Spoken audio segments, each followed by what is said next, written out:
YouTube, welcome back. Today I'll be doing system test 20. So, I just actually filmed the other system test with that system.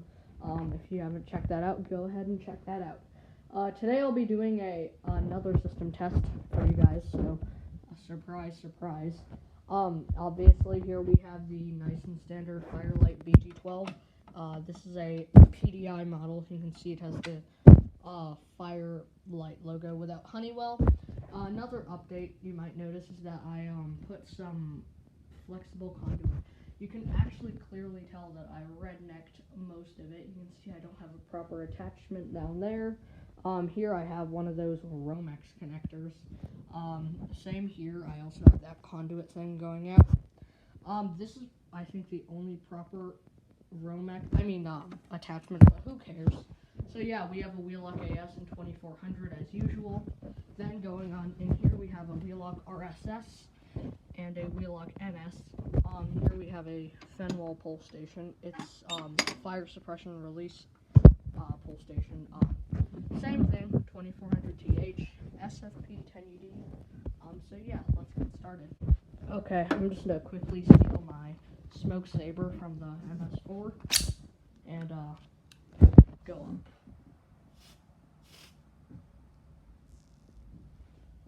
It does take a little bit to activate.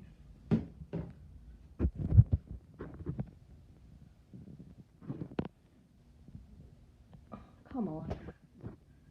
There it goes.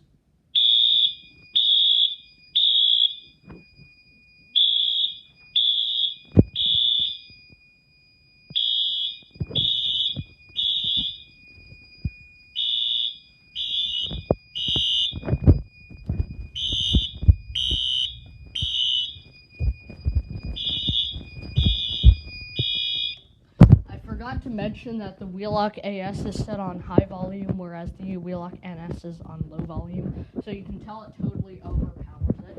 But yeah, next we can go ahead and pull this Fenwall pull station.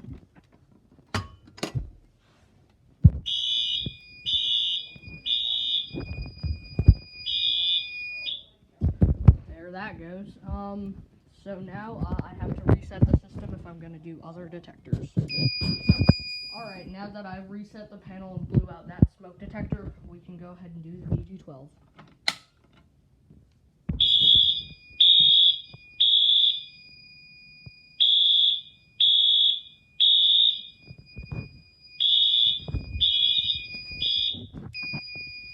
And that's all. Oh, it's going to re-alarm because I didn't reset the pull station. Watch it. Boom.